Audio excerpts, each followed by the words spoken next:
انہوں نے بھی تابڑتوڑ حملے کیے ہیں نیب پر. انہوں نے کہا کہ چیئرمین نیب میں شرم و حیا ہے تو استعفیٰ دے کر گھر چلے جائیں.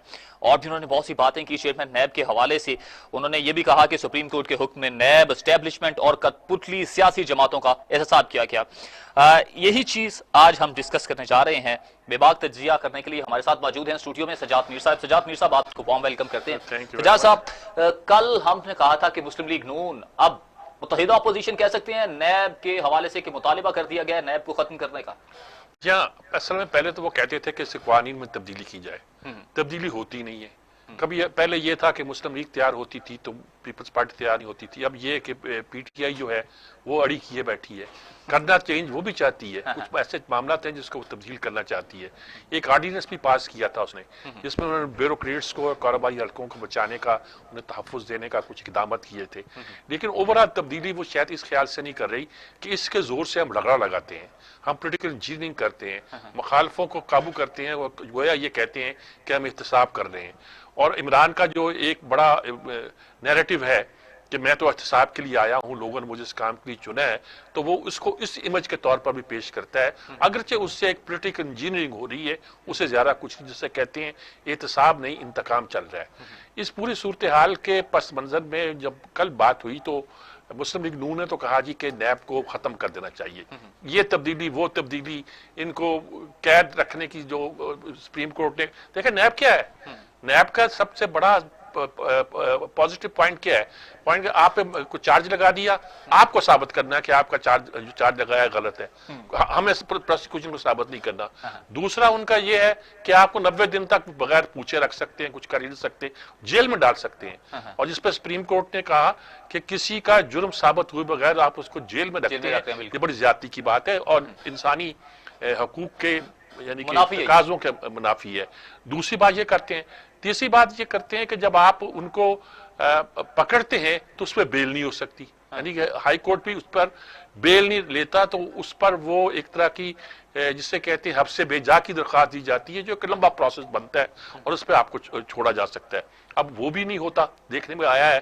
مثلا میر شکیل الرحمانی دیکھیں, وہ 90 دن سے بھی زیادہ جو ہے اندر قید ہیں, بلکہ 125 دن ہو گئے اب اس کو.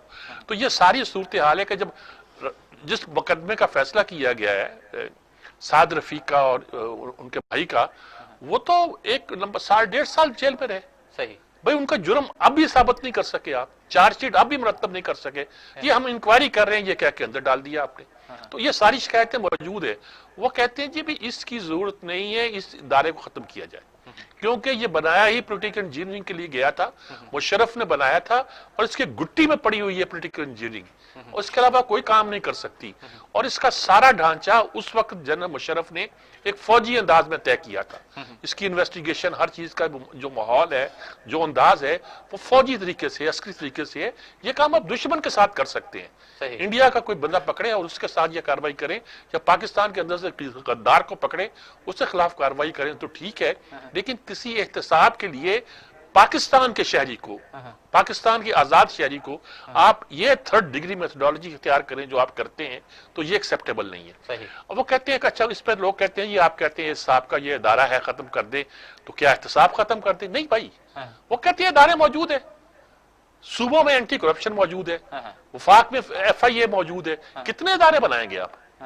دیکھیے آپ اداروں کی جو ایک کام کرنے کا طریقہ کار ہے, اصول ہے, وہ طے کر دیں. اچھا FIA پکڑے گا تو وہ بیل بھی ہو سکتی ہے, وہ پکڑے گا سزا سے پہلے آپ کو اندر نہیں رکھ سکے گا, اسے ہر چیز ثابت کرنے پڑے گی. اینٹی کرپشن کے لیے اور لمیٹیشن ہوگی.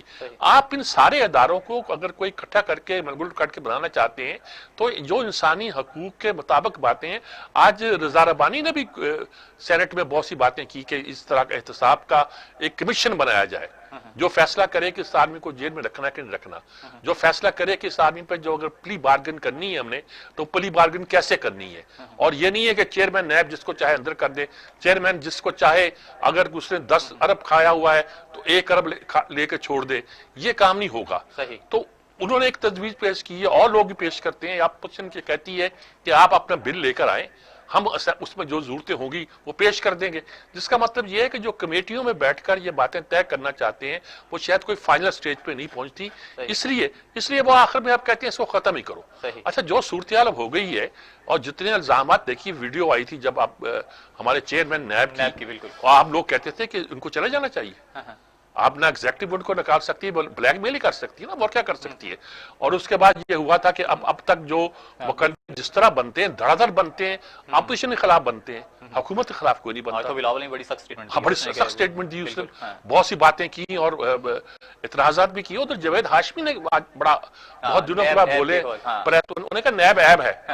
یعنی یہ جاوید ہاشمی کا ایک کمال ہے, کس طرح کی بات کر سکتا ہے. انہوں نے کہا کبھی اس نے کسی کو سزا دی ہے؟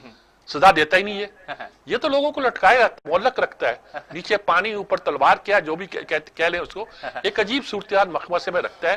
اور کہتے ہیں عمران اپنے خلاف لڑ رہا ہے. صحیح, یہ ساری کام کر کے وہ اپنے خلاف لڑ رہا ہے. ہمارے ساتھ صدیق الفاروق صاحب لائن پہ ہیں. صدیق الفاروق صاحب. جی ماشاءاللہ. صدیق الفاروق صاحب کیسے ہیں آپ؟ جی الحمدللہ امیر صاحب, آپ ٹھیک ہیں ماشاءاللہ.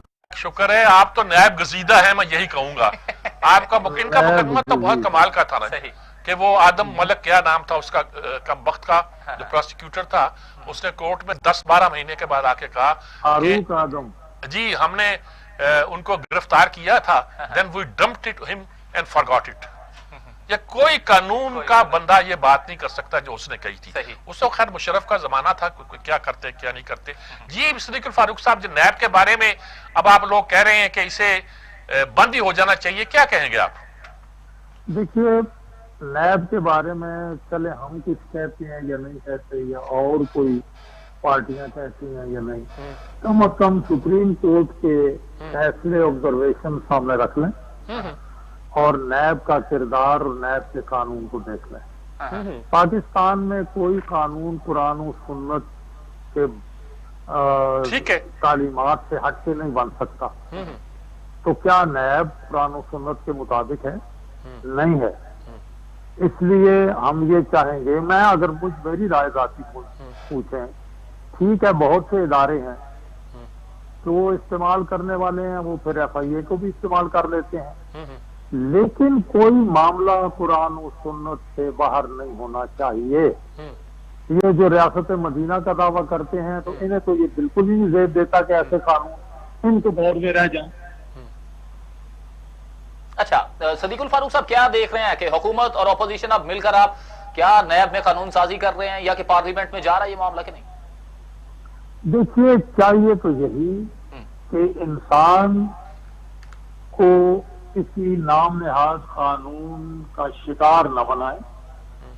جو کام کریں وہ عدل و انصاف کے تقاضے پورے کرنے والے ہوں. اگر واقعی کسی نے کرپشن کی ہے تو جو بھی ادارہ ہے وہ ثابت کرے, اور جب ثابت ہو جائے تو اس آدمی کو پھر نہیں بخشنا چاہیے, نہیں معاف کرنا چاہیے. ایسے ادارے موجود نہیں ہیں آپ کے پاس؟ پہلے ایف آئی اے ہے, اینٹی کرپشن ہے, اور بہت سے ادارے ہیں. اتنے سارے اداروں کی کیا ضرورت ہے؟ کسی اکٹھے کر کے کوئی ایک آدھ ادارہ بنائے جو سارے کام کرے.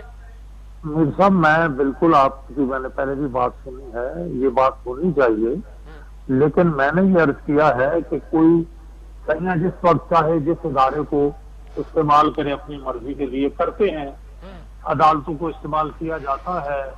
شوکت صدیقی نے جو ڈسٹرکٹ بار راولپنڈی سے خطاب کرتے ہوئے باتیں کی وہ سامنے ہیں. جو فیصلہ جسٹس فائز عیسیٰ صاحب کا لکھا ہوا ہے اس کو دیکھ لیجئے.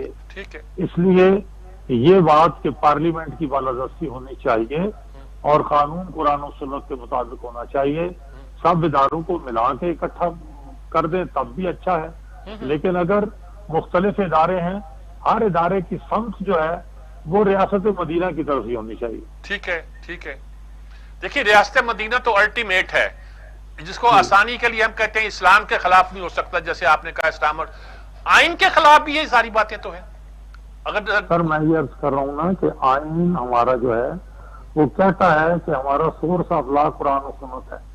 اگر آئین میں کوئی ایسی چیز خدا نخواستہ ہے جو قرآن و سنت کے الفاظ اور روح کے منافی ہے تو وہ بھی نکل لے جانی چاہیے.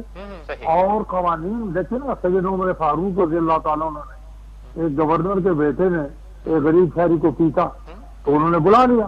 انہوں نے کہا بھائی ان کی ماؤں نے تو انہیں آزاد دینا ہے, تم نے کب سے انہیں غلام بنا دیا.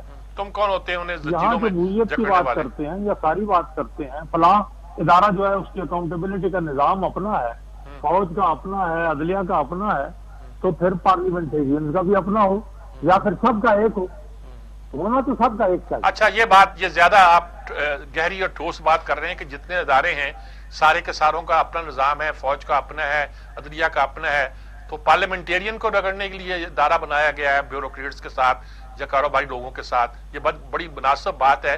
تو آپ سمجھتے ہیں کہ ایسا ادارہ بننا چاہیے جو سب کا احتساب کرے؟ جو پچھلا بل آیا تھا احتساب بل، اس میں یہ بات تھی، اور کہتے ہیں اسی لیے پاس نہیں ہوئی کہ آپ نے سب کو شامل کر دیا تھا اس میں۔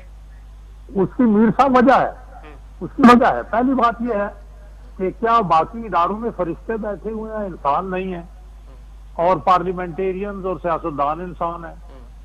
کیا باقی کسی دور میں، خود رسول اللہ صلی اللہ علیہ وسلم اور خلفاء راشدین کے دور میں، کیا فوجی حضرات اور جرنیلوں کی اکاؤنٹیبلٹی سمیت سیدنا خالد بن ولید نہیں ہوئی؟ خالد بن ولید ایک کی اور سوال سب کی تو اٹھاتے کون ہیں ان کہ سے بڑا جرنیل تم تھا؟ کوئی خالد بن ولید اور تم کوئی عمر فاروق ہو، تو بھائی جو یہ بات کہتے ہیں تو وہ خود بھی تو عمر فاروق نہیں ہے نا، ٹھیک ہے۔ وہ خود بھی تو خالد بن ولید نہیں ہے۔ تو ہر انسان کی غلطی ہونے کا اور اس سے غلط کام ہونے، سرزد ہونے کا امکان ہے، تو جب یہ امکان ہے تو پھر اس کا احتساب بھی ہونا چاہیے، لیکن احتساب قرآن و سنت کے مطابق ہونا چاہیے۔ ٹھیک ہے، اور عید کے بعد کیا ارادہ ہے آپ کا؟ آخری سوال میں آپ سے یہ کرتا ہوں۔